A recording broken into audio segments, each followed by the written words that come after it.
reaction for the college football playoff title game as Michigan wins their third national championship, the first one since 1997, with a 34-13 win over the Washington Huskies and Michael Penix. And realistically, this game was never close. You see from the first quarter, we've got Edwards with a couple of big runs. We got Blake Corum coming through with big runs as well. And Michigan showed that they were undoubtedly the best team in the country. They're going to be physical. They're going to tear you down. They were comfortable. They really played their brand of football in this game, and they didn't get uncomfortable at all. J.J. McCarthy was fine. The run game was fine. The defense was locked in. And like I said, before this game started, Michigan's going to play this way.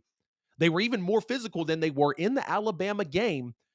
And Jim Harbaugh outcoached Kalen DeBoer.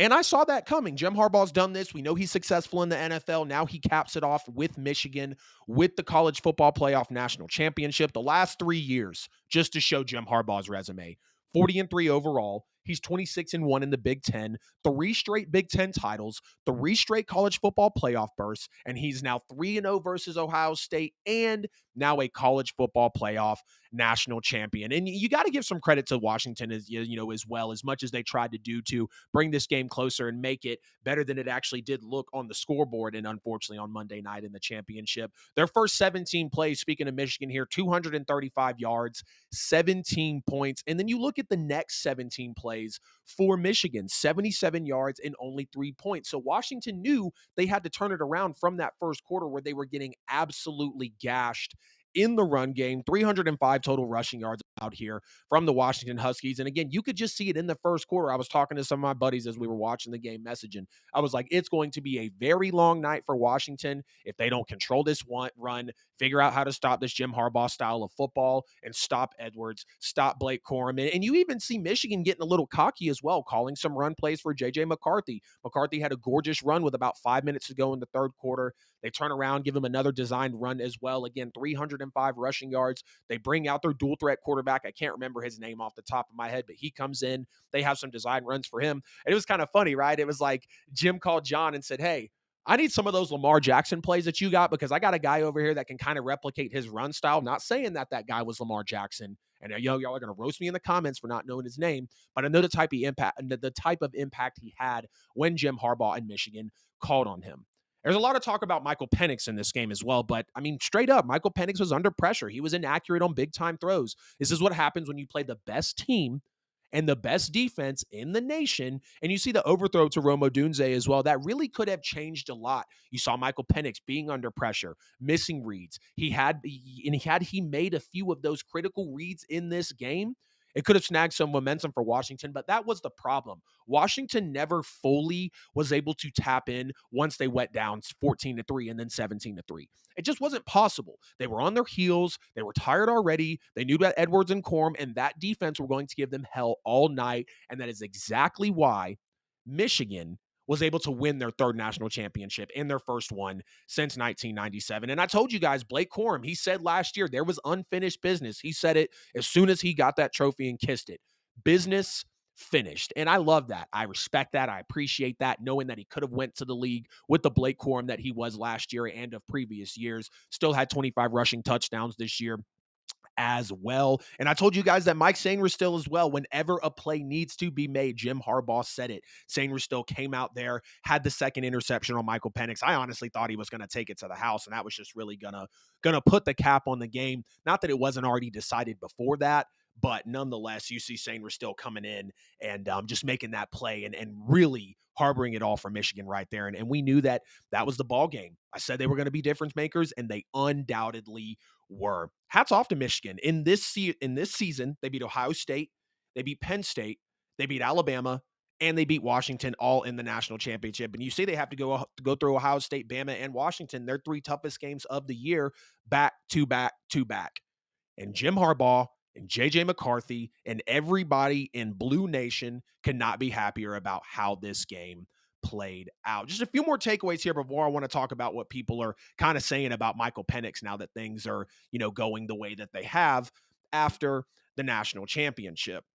Of course, Michael Penix had Rome Odunze, Jalen Polk, and Jalen McMillan. They torched Texas for 305 yards and 2 touchdowns in the Sugar Bowl. Michigan said that's not going to happen at all. Wolverine secondary was very impressive. They absolutely shined. 2 interceptions on Michael Penix. No Huskies receiver had over 100 yards receiving.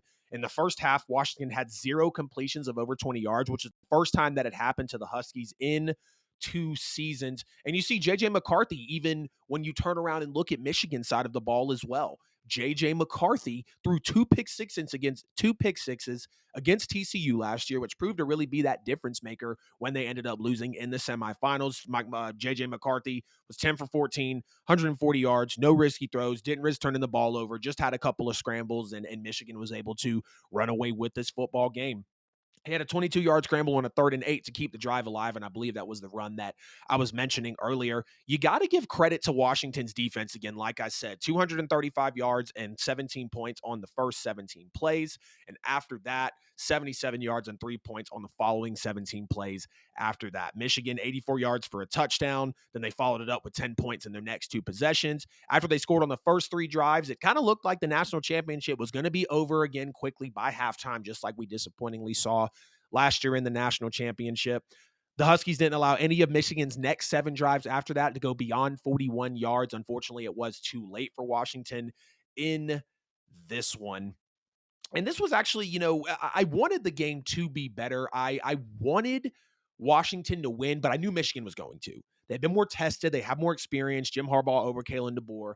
The only part I really liked was Washington's offense over Michigan's, because Michigan's offense was clearly outmatched. You would have thought coming into this game that Michigan was the premier offensive team and Washington had the defense based on the score that wasn't, that Washington had the offense that wasn't able to score it. And you see, they didn't even have defense as well to make this even slightly competitive. Will Johnson, Mason Graham, those guys can easily be future first round picks, as they were very, very prominent in this game. You see, Graham had consistent pressure on the interior, dominating some of Washington's guards as well. And the fact that Washington could bring pressure with just 4 rushers, that's always impressive. Not a lot of teams can do that in college or the NFL. So when you don't have to bring that extra player, you can use him for a different assignment or put him back in coverage, maybe on a spy.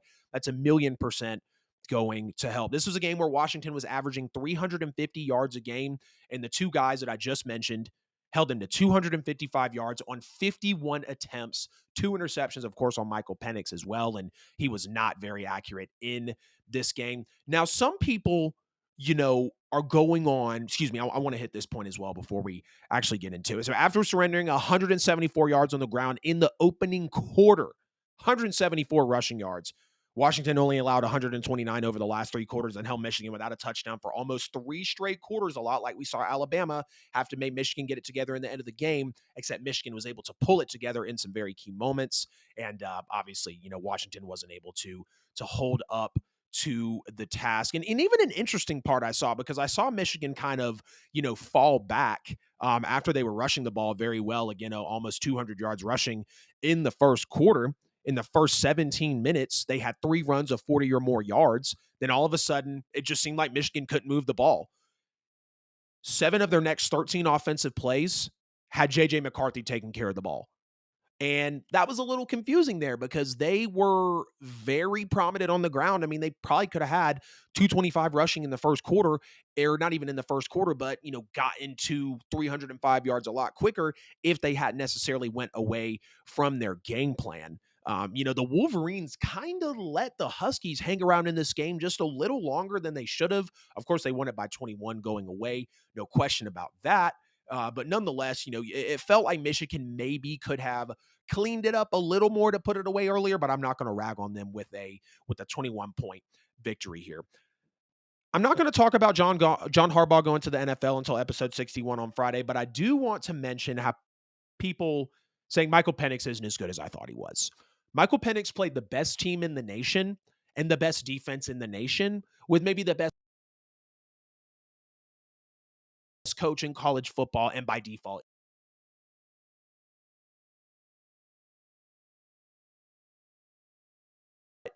don't come out here and call but Penix a not top 10 pick. Now, some teams are going to overreact to this. And yes, it did hurt his draft stock some, but it's not going to completely obliterate him from going from a day 1 to a day 2 pick like some of these morons are saying. Can he elevate in the NFL because he had this success in the Pac-12? That's why they're joining the Big Ten next year. and Michigan and Washington are going to start this rivalry. Now, we know Michael Penix and JJ McCarthy are both going to the NFL draft, but Michael Penix is better than JJ McCarthy 100 out of 100 times. Even on a bad day for Michael Penix, now it's different game plans. Michael Penix still outplayed JJ McCarthy, arguably. How much is that to say when you lose by 21 points in the national championship? Not necessarily sure. But let's not sit here and act like Michael Penix is all of a sudden this exposed, scapegoated quarterback that's not going to be able to succeed in the NFL. He just put up 430 yards in the semi against Texas in a shootout, 37-31. So let's pump the brakes a little bit on Michael Penix not still being that top 10, not still being that day one pick. Because I'll say right now, it'll be like the Lamar Jackson story. If any teams want to pass on Michael Penix as that left-handed phenom we know he is, he will come back to bite them. Because Michael Penix is going to be a fantastic quarterback in the NFL. Of course, he has to get in there. Of course, he has to perform. But everything he's showing up front compared to other quarterbacks in the past, there's no reason for me to believe that Michael Penix will not be successful in the NFL. I want to hear from y'all in the chat, in the comments. Let me know if the audio is good now that I got a couple of y'all in here. And let me know how you felt about the college football playoff national championship for 2024.